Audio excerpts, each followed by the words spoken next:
হ্যাঁ বলো। আমি রিমি দিভাই। হ্যাঁ বলো বেটা। বলছি শোনো না। হ্যাঁ হ্যালো। বলো। বলছি দিভাই তুমি কিছু একটা ব্যবস্থা করো, মানে আমি আমি বলছি, ওটা কেউ কিন্তু আমাকে শিখিয়ে দিচ্ছে না, তোমার তোমরা কিন্তু বর বারবার। তোমার বর 2 ঘন্টা ধরে লাইভ করছে, গোটা পশ্চিমবাংলার লোক দেখছে বেটা। তোমাকে কিভাবে তুমি মেন্টাল। আমার ভালো চাও তো? আমার কথাটা শোনো, তুমি তোমার কথাটা তুমি শুনেছি। তোমার ওষুধ পাঠানো হয়েছে আজকে। তোমার বাবা আজকে ওখানে কালনায় গেছে, ওখানে টিএমসি নেতাদের সাথে তোমার বাবা বসছে। তুমি কোনো চিন্তা করো না, ওরা যা করছে করুক, ও লাইভ করুক। তোমার শাশুড়ি তোমায় ডাক্তার দেখাক। তোমার পিরিয়ডস হয়েছে বলে তোমাকে, তোমার সাথে প্রথম দিন গিয়ে ফিজিক্যাল হলো, তারপরে পিরিয়ডস হয়েছে বলে মেডিকেল কপি বানিয়েছে, যে ডাক্তারকে দিয়ে করিয়েছে সবাই ডাক পাবে। কেন টেনশন করছো বেটা? আর তোমার বরের নামে আজকে ওই যে লাইভে বসে বসে গাল দিচ্ছে, 1 কোটি টাকার ডিফামেশনের নোটিশ কাল পরশুর মধ্যেই পেয়ে যাবে, তোমরা চিন্তা করো না। আর তোমার বরের এরকম নামে আজকে কেন একটা করছো এফআইআর হচ্ছে। সেটা বলো, আমি তোমাদের একটা কিছু বলি এফআইআর বলো। হচ্ছে আজকে, তোমার বরের নামে একটা এফআইআর হচ্ছে। ও অন্য অন্য ইউটিউবারদের গাল দিচ্ছে না, বাজে কথা বলছে না।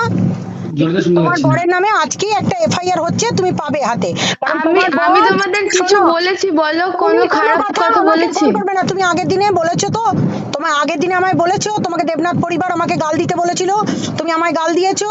আমি সেটাও রেকর্ড করেছি, আবার এটাও তোমার আমাকে রেকর্ড ওরা কিছু করছি। শেখায়নি, আমি আমার বলেছিলাম কথা ওটা। শুনে নাও, তোমার পশ্চিমবাংলায় তোমার বরকে বলো মমতা ব্যানার্জির সহায়তা নিতে।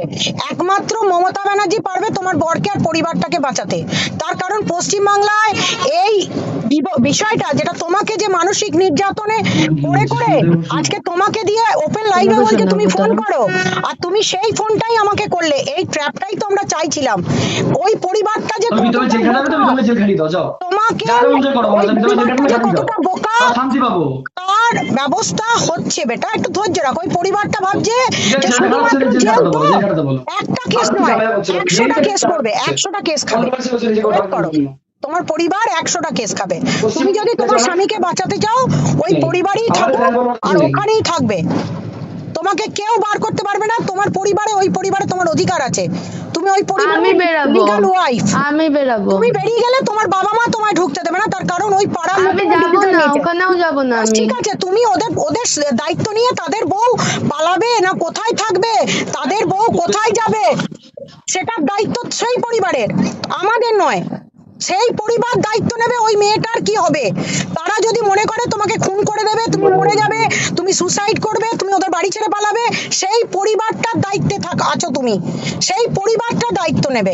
তোমার বর এটা লাইভে শোনাচ্ছে, এটা শোনার দরকারও আছে। তার কারণ আমরা যেটা পেতেছিলাম, তোমার বর পড়ে গেছে। তোমার বর ভাবছে সোশ্যাল মিডিয়াতে বসে বসে ওই 4টে 5টা করে 10টা করে মেয়ে নিয়ে বিয়ে করবে, আর ওই ঘরের মধ্যে সেক্স করবে, আর 10টা 5টা করে বাচ্চা নষ্ট করবে, আর সেই মেয়েগুলোকে দীর্ঘদিন ধরে নষ্ট করবে। আমাকে তার শুনতে দাও পরিবারগুলো, বলো। তার পরিবারগুলো যখন অত্যাচারিত হবে, তার পরিবারগুলো খারাপ না, সেই বাবা মা গুলো খারাপ। ওদের মেয়েগুলো যখন তুমি তখন কি পেটে বাচ্চা চাইছো, আসবে। তুমি কি চাইছো আমি বলো? একটাই চাইছি, তুমি ওই পরিবারে সুখে শান্তিতে সংসার করবে। যদি তুমি সংসার করো, তোমার উপর যেন কোনো অত্যাচার না হয়। যদি কিছু না হয়, কোনো আমরা সবাই অত্যাচার দেবো। আমার উপর হচ্ছে না, তোমরা তো মিকির কমিউনিটি দিচ্ছে, মানে আমি তো কারণ আমার তুমি কেন ঠিকঠাক রয়েছে। রাত্রেবেলায় ফোন করে কান্নাকাটি করছো? কেন তুমি দিনের পর দিন ফোন কখন করছো? কেঁদেছি বলো? তুমি কেন কান্নাকাটি করছো? তুমি বলো, তুমি কখন কেন? কেঁদেছি বলো? তুমি মিকির কাছে রেকর্ডিং আছে, তুমি মিকির কাছ থেকে শুনে হ্যাঁ নাও, হ্যাঁ, তুমি কাঁদবে মিকির না। কাছে আমি তো বলছি, শোনো মিকিকে শোনো পাঠাতে শোনো বলছি শোনো তো। শোনো রিমি, তুমি আমার কথা শোনো। তোমরা লাইভ বন্ধ করো, তোমার তোমরা লাইভ বন্ধ করো। তোমরা যদি সত্যি ভালো চাও, প্রত্যেকটা পরিবার যদি কোনো রকম অশান্তি না চাও, তোমার বরকে বলো, অনেক ডেসপারেটনেস দেখিয়েছে। তোমার বরকে বলো, সঙ্গীতা চক্রবর্তী বললো তুই মমতা ব্যানার্জির বাড়ি চলে যা। মমতা ব্যানার্জির বাড়ির অ্যাড্রেস, মমতা ব্যানার্জির এর ফোন নাম্বার আমি দিয়ে দিচ্ছি। একমাত্র ওরা বাঁচাতে পারে। তার কারণ এই ছেলেটাকে বাঁচাবে না, যে ছেলেটা আর একটা মেয়েকে পাওয়ার জন্য 2টো করে মেয়ে 12 মাস রেখে দেবো, আর একবার একে শোয়াবো আর ওকে শোয়াবো, সেই ছেলেটাকে আমি তোমাদের বলেছি কি যে আমি এখানে খারাপ রয়েছি? তো তুমি আমাকে কেন বলবে? তুমি আমাকে গাল দিয়েছো কেন? তুমি আমাকে গাল দিয়েছো দেবনাথ পরিবার শিখিয়েছিল বলে। আমি সেটা রেকর্ড আমি করেছি তো। তোমাকে গাল দিই না, আমি বলেছি আমি তোমার আমার সাথে কথা কথা শোনো বলবো রিমি, না, ওখানে কিন্তু কেউ আমি আমাকে শিখিয়ে কোর্টের রুমে দেয়নি। রয়েছি। আমার কথা শোনো, আমি তোমার বরের জন্য আজকে একটা এফআইআর হচ্ছে, ঠিক আছে? তোমার বর একের পর এক এফআইআর গুলো খাবে, তার কারণ লাইভে বসে বসে যাদেরকে গাল দিয়েছে সেই ইউটিউবাররা একের পর এক এফআইআর করছে। কে আজকে কে একটা করেছে FIR বলো? হচ্ছে, সবাই করছে। হচ্ছে একটার পর একটা হচ্ছে, একটা তো হবে না, কারণ তোমার বর যাদেরকে লাগিয়েছিল, যাদেরকে সাথে নিয়ে তোমার নামে কালকে নোংরা নোংরা ভাষা পর্যন্ত এসছে, তুমি নাকি ভার্জিনিটি লস করেছো, তার ইউটিউব চ্যানেল ওরা,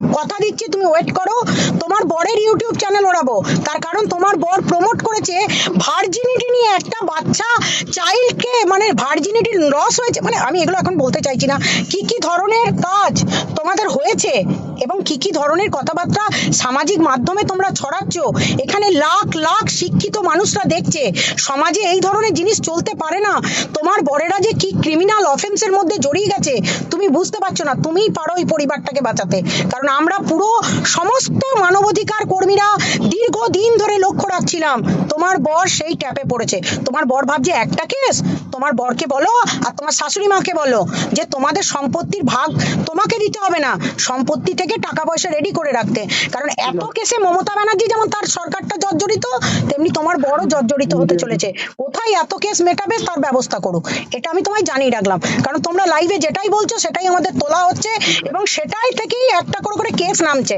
যারা তোমাদেরকে লাইভে ফোন করছে যা করছে তাদের মতামত নাও, যে তাদের মতামতে চলো, তাদের বুদ্ধিতে চলো, আর বুদ্ধিতে চলে এই লাইভ খুলে বসে তোমাদের লাইভের কেচ্ছা সারা সমাজ মাধ্যমে ছড়িয়ে গেছে, ঠিক আছে চলো আমি থানায় ঢুকছি, একটা এফআইআর হতে চলেছে, চলো বাই।